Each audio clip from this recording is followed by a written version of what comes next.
దారి చూపే అమ్మవారే స్కందమాత అన్నమాట. అయితే తన పేరుని మనం ఫస్ట్ డీకోడ్ చేసుకుందాము. అయితే స్కంద అంటే కార్తికేయుడు, మాత అంటే కార్తికేయుని తల్లి అని చెప్పేసి మీనింగ్ వస్తుంది. అయితే కార్తికేయున్నే ఎందుకు అక్కడ చెప్పాలి? యాక్చువల్లీ అమ్మవారికి అనేది అందరూ బిడ్డలు లాంటి వాళ్ళే. పోనీ మనకు తెలిసినంతగా పార్వతీమాతకి 3 పిల్లలు ఉంటారు. గణేశుడు ఉంటాడు, కార్తికేయుడు ఉంటాడు, అశోక సుందరి ఉంటుంది. సో వీళ్ళు ముగ్గురిట్లో కూడా కార్తికేయున్నే ఎందుకు అక్కడ తీసుకున్నారు అని అంటే, కార్తికేయుని రిప్రజెంటేషన్ అనేది చూసుకుంటే తనకి 6 హెడ్స్ అనేటివి ఉంటాయి, 6 తలలు ఉంటాయి. సో ఆ 6 తలలు కూడా ఈ 6 క్యారెక్టరిస్టిక్స్ని రిప్రజెంట్ చేస్తాయి. అంటే పంచభూతాలు, ఈ 5 ఎలిమెంట్స్, ఇంకా ఒక కాన్షియస్నెస్ని రిప్రజెంట్ చేస్తుంది అన్నమాట.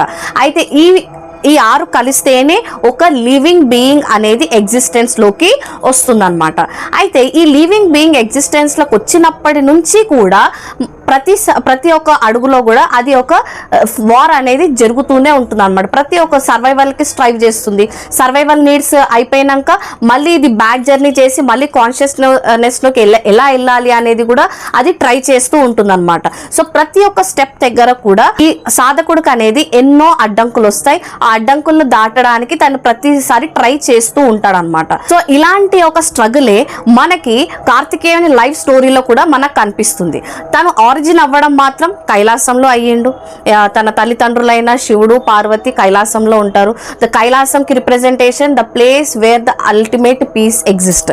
సో ఆ పీస్ నుంచే తను కార్తికేయుడు పుట్టాడు. కానీ అక్కడ తను లైఫ్ అనేది సాగించలేదు. మళ్ళీ ఆ కైలాసానికి వెళ్ళడానికి కూడా తను ఎంతో స్ట్రగుల్ అనేది మధ్యలో చేశాడనమాట. సో ఇదే సేమ్ లైఫ్ రిప్రజెంటేషన్ అనేది ప్రతి ఒక్క జీవికి కూడా కనిపిస్తుంది అనమాట.